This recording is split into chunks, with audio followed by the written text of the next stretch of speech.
Hi friends, welcome to my channel Sairam competitive exams. ఇంకా channel ఎవరైనా subscribe చేసుకోకపోతే subscribe చేసుకోండి, లైక్ చేయండి, షేర్ చేయండి. ఈరోజు విద్యా ఉద్యోగ వార్తల గురించి తెలుసుకుందాం. 24 నుంచి 10 అడ్వాన్స్డ్ సప్లిమెంటరీ పరీక్షలు. ఉదయం 8 గంటల 45 నిమిషాలకే పరీక్షా కేంద్రాన్ని చేరుకోవాలి. 10వ తరగతి అడ్వాన్స్డ్ సప్లిమెంటరీ పరీక్షలు ఈ నెల 24వ తేదీ నుంచి జూన్ 6వ తేదీ వరకు నిర్వహించబోతున్నట్టు పాఠశాల విద్యాశాఖ కమిషనర్ వెల్లడించారు. ఈ పరీక్షలను పకడ్బందీగా నిర్వహించేందుకు అవసరమైన అన్ని ఏర్పాట్లు పూర్తి చేయాలని సోమవారం వర్చువల్ మీటింగ్లో జిల్లా విద్యాధికారులను ఆయన ఆదేశించారు. ఈ పరీక్షల కోసం 161,877 మంది రిజిస్ట్రేషన్ చేసుకున్నారని, వారిలో 96,938 మంది బాలురు, 64,939 మంది బాలికలు ఉన్నారు. రాష్ట్ర వ్యాప్తంగా 685 పరీక్షా కేంద్రాలు ఏర్పాటు చేశామన్నారు.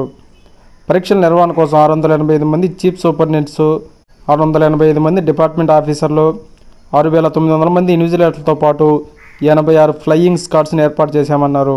మొబైల్ పోలీస్ స్క్వాడ్ కూడా ఏర్పాటు చేయాలని సూచించారు.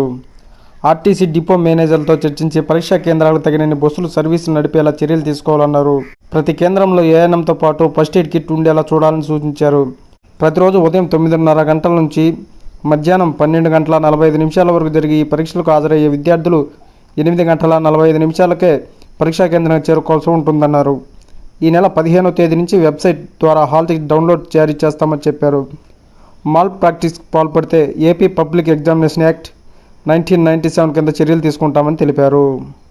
పరీక్షల నిర్వహణ తేదీలు: 24వ తేదీ ఫస్ట్ లాంగ్వేజ్, 25వ తేదీ సెకండ్ లాంగ్వేజ్, 27వ తేదీ third language, 28 mathematics, 29 physical science, 30 biological science, 31 social studies, 1వ తేదీ ఓఎస్ఎస్సి పేపర్ 1, 3వ తేదీ ఓఎస్ఎస్సి పేపర్ 2.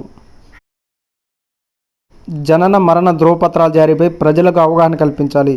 వైద్యశాఖ ప్రత్యేక ప్రధాన కార్యదర్శి. జనన మరణ ధృవీకరణ పత్రాల జారీకి సంబంధించి 2023 అక్టోబర్ 1న అమల్లోకి వచ్చిన కొత్త విధానంపై ప్రజల్లో అవగాహన కల్పించాలని రాష్ట్ర వైద్యశాఖ ప్రత్యేక ప్రధాన కార్యదర్శి ఆదేశించారు.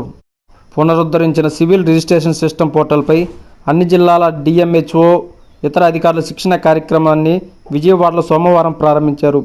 ఆయన మాట్లాడుతూ ఆశా వర్కర్లు, ఏఎన్ఎంలు, కమ్యూనిటీ హెల్త్ ఆఫీసర్ల ద్వారా నూతన విధానంపై విస్తృత ప్రచారం కల్పించాలని సూచించారు. ప్రసవం అనంతరం ప్రభుత్వ ఆసుపత్రి నుంచి డిశ్చార్జ్ సమయంలోనే సూపరింటెండెంట్లు జనన ధృవీకరణ పత్రాలు జారీ చేయాలన్నారు. జనన మరణ ధృవీకరణ పత్రాలు ఎక్కడైనా ఎప్పుడైనా డౌన్లోడ్ చేసుకునే సదుపాయాన్ని కల్పించాలన్నారు. Okay friends, thank you. All the best. Video నచ్చితే లైక్ చేయండి, షేర్ చేయండి, సబ్స్క్రైబ్ చేయండి.